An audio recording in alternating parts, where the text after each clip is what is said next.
जब परीक्षित ने कहा महाराज जी मरने के बाद पापी लोग जो नरक में जाते हैं वो नरक किधर होते हैं, तब सुखदेव जी ने कहा पृथ्वी से 99,000 योजन नीचे यमपुरी है।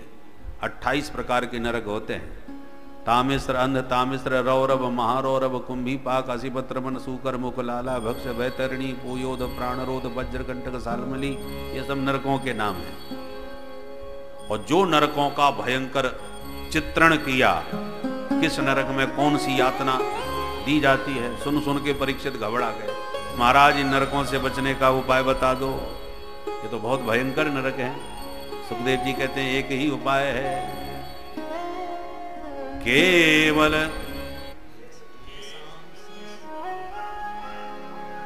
केवल एकमात्र भगवान का भजन। केचित केवल या भक्त्या वासुदेव परायणा अघम धुनवंती कास्नेन निहार भास्कर। जैसे भास्कर के उदय होने पर निहार, कोहरा, अंधकार सब भाग जाता है, ऐसे ही भगवन नाम संकीर्तन करने से सारे पाप ताप संताप समाप्त हो जाते हैं। पाप की सब गंदगी धुल जाती है। आज तक किसी की धुली है महाराज? बोले हाँ, तुम्हें एक सत्य घटना सुनाते हैं। एक अजामिल नाम का ब्राह्मण था, बड़ा कर्मकांडी विद्वान भी था। दुर्भाग्य से एक गणिका के सौंदर्य पर इतना दीवाना हो गया कि पत्नी, पुत्र, परिजन, परिवार सबका परित्याग करके उसी के संगत में रहने लगा। उसी से कई संतान पैदा हुई। छोटे पुत्र का नाम नारायण रख दिया।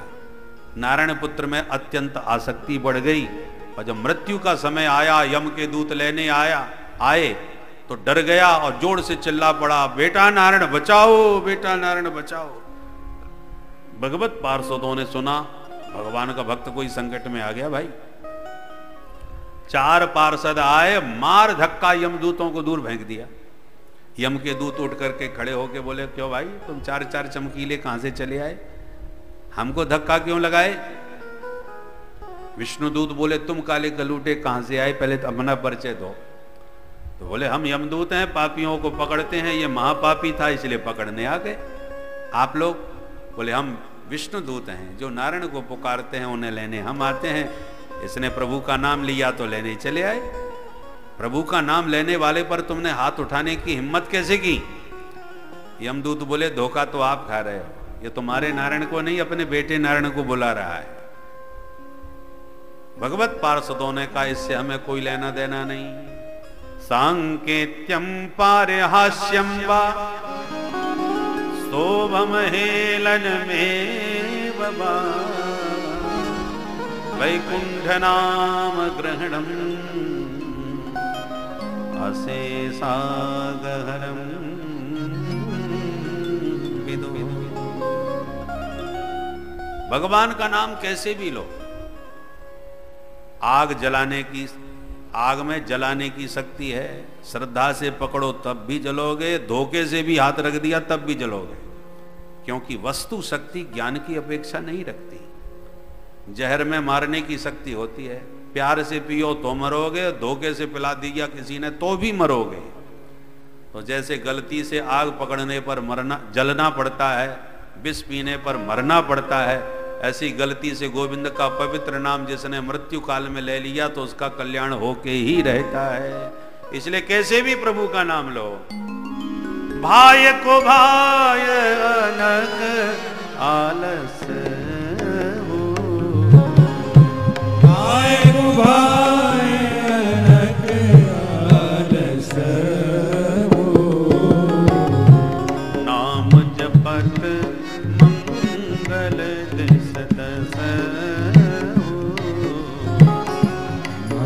जपत मंगल कहो कहाँ लगी नाम बड़ाई,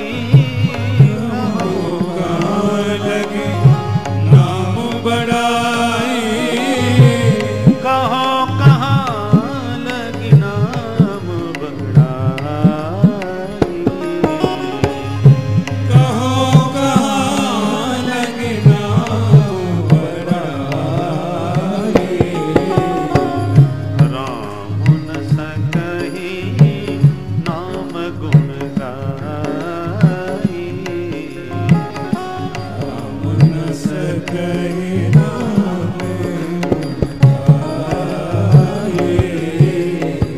इसलिए मन लगे या न लगे जबरदस्ती भजन करो। हर काम में शुरू में मन नहीं लगता। बच्चों का पढ़ाई में कहाँ मन लगता है?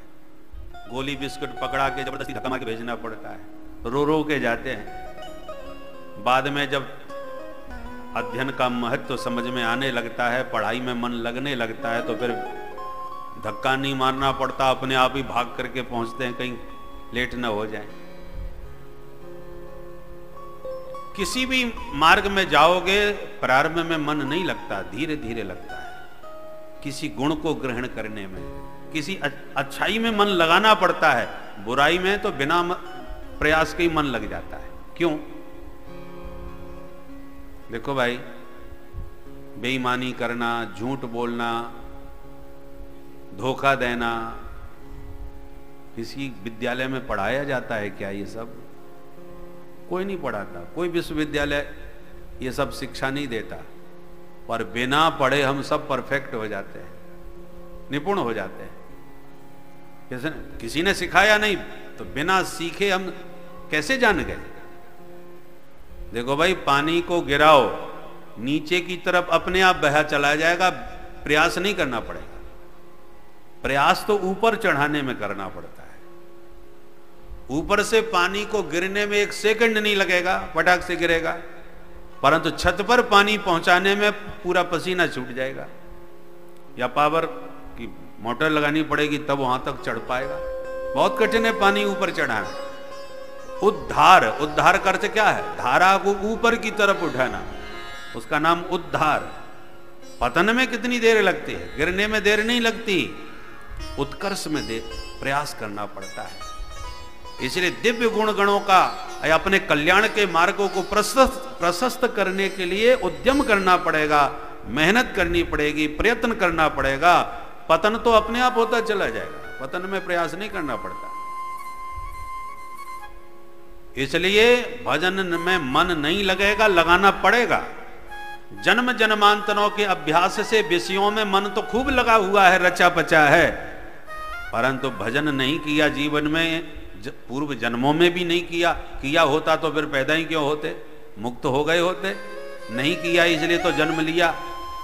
अब आपको भजन के लिए निरंतर प्रयत्न करना पड़ेगा। जो पहले से प्रयत्न करते आ रहे हैं उनका इस जन्म में जल्दी मन लग जाएगा। जिन्होंने अभी से शुभारंभ किया है उनको थोड़ा प्रयास ज्यादा करना पड़ेगा, और बिना प्रयास के बात नहीं बनेगी। अंत तो गत्वा यमदूतों को मार पीट करके विष्णु दूतों ने भगा दिया और स्वयं भी अदृश्य हो गए। अजामिल को ये सब बातें सुन के वैराग्य हो गया। हरिद्वार में जाके खूब भजन किया और अजामिल मुक्त हो गया। यमदूतों ने यमराज से जाके कहा, महाराज नौकरी हमारी पूरी हो गई, अब हमें नहीं करनी। क्यों, क्या हुआ? बोले आपके कहने उस पापी को पकड़ने गए, बदले में हमें पिट के आना पड़ा। तुम्हें किसने मारा और किस बात पर मारा?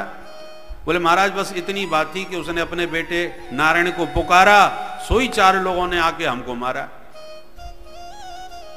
जो नारायण का नाम सुना, यमराज ने तुरंत यमदूतों के मुंह पे हाथ धर दिया, सावधान, ये नाम अब लिया सो लिया, दोबारा मत लेना। क्यों? बोले यहां सब चारों तरफ पापी भरे पड़े हैं, ये पवित्र नाम कहीं उनके कान में पड़ गया तो मेरा सारा कारोबार चौपट हो जाएगा। पेट्रोल पंप पे माचिस जलाना खतरे से खाली नहीं, नेक चिनगारी बैठ गई तो विस्फोट हो जाएगा। ये प्रभु का नाम पाप का संहारक है, इन पापियों के बीच में तुम ले रहे हो। अच्छा महाराज ऐसा क्या चमत्कार है इस नाम में? यमराज बोले चमत्कार तो तुम अपनी आंखों से देख के आ रहे हो, अब तुम्हें क्या बताऊं मैं। भगवान भी इस नाम की पूर्णतः महिमा का प्रतिपादन नहीं कर सकते। कहो कहां लगे नाम बढ़ाई, राम न सकहि नाम गुण गाई। अच्छा महाराज हमें तो सीधी सी एक बात बता दो आज, कि आज के बाद हम किसको पकड़ने जाया करें? यमराज बोले तो नोट करो, जिह्वा न भक्ति भगवद गुण नामधेयम्, चेतश्च न स्मरति तच्चरणारविन्दम्,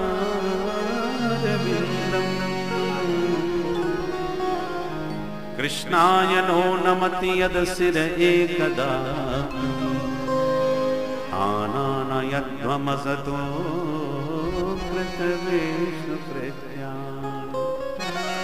जिनकी जिह्वा गोविंद के गुण न गावे उन्हें पकड़ के लाओ, जिनका चित्त हरि के चरणों का चिंतन न करे उन्हें पकड़ के लाओ, जिनका सिर गोविंद के चरणों में न झुके उन्हें पकड़ के लाओ, बाकी लोगों से हाथ मत लगाओ। सुखदेव जी कहते हैं ये गोपनीय इतिहास कुम्भज ऋषि ने हमको सुनाया था, जो प्रसंगानुसार परीक्षित मैंने आज तुम्हें सुना दिया। अब इससे ज्यादा नाम की महिमा और क्या कही जा सकती है। कुम्भज ऋषि के द्वारा गाई हुई ये नाम महिमा का